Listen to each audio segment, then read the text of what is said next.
নমস্কার, জোহার, জয় গুরুদেব। আজকে আমি বলবো যে কেমনভাবে আমাদের এই কৃষিপ্রধান দেশে, যেটা আমরা চক্রবাহু বলি, যে চক্রবাহুর মধ্যে অর্জুনের ছেলে অভিমন্যু সে কুরুক্ষেত্রে চক্রবাহুর মধ্যে ঢুকে যুদ্ধ করেছিলেন। সেই চক্রবাহুতে ঢুকতে তো রাস্তা পেয়েছিল, কিন্তু বাইরে আবার রাস্তা তিনি জানিয়েছিলেন না। তেমনি আজকে যে আমাদের রাসায়নিক খেতি করছি,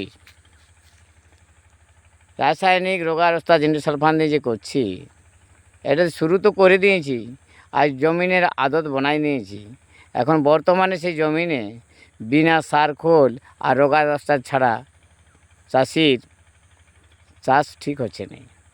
তেমনি আজ গ্রামের যে ছেলে বর্তমানে একবার মদ ধরে নিয়েছে, শরাব, আজ এক ঠুলি খাচ্ছে, কাল দু ঠুলি খাচ্ছে, পরশু দিন খুলিয়াম রাস্তার মধ্যে বসে খাচ্ছে, সরম হরম সব হাটিয়ে যাচ্ছে।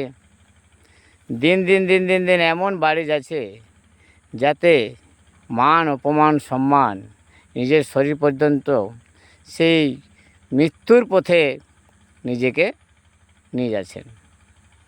একে উদ্ধার করার আর কোনো বিকল্প খুঁজে পাচ্ছে নাই।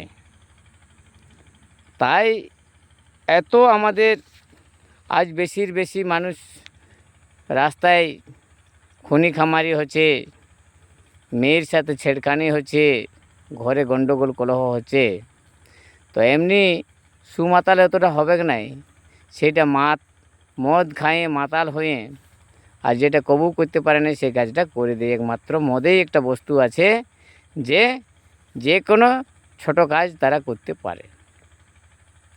এই জন্যে আমি বলবো যে এটা আমার ভারতীয় সাংস্কৃতিক নেই, মদের থেকে দূরে থাকুন আর ভারত মাকে সম্মান করুন। এইরকম ভারত মা আমাদের এইরকম মাতাল সন্তান কিন্তু চাই নেই, তিনি সুসন্তান চাই। তাই ভারতীয় সংস্কৃতিকে বজায় রেখে অনুরোধ করব, এমন কাজ নাই করবেন যেটা আমাদের সমাজে প্রদূষণ ছড়ে, আমার বগলের লোক কষ্ট পায়, আমার মা বোনের চোখের জল পড়ে। হ্যাঁ, এর থেকে একটু দূরে থাকব, আর তবেই ভারত মাতা আমার খুশ থাকবে, আর ভারত মায়ের জয় জয়ৎকার জানাবো। জয় হিন্দ, জয় ভারত, বন্দে মাতরম।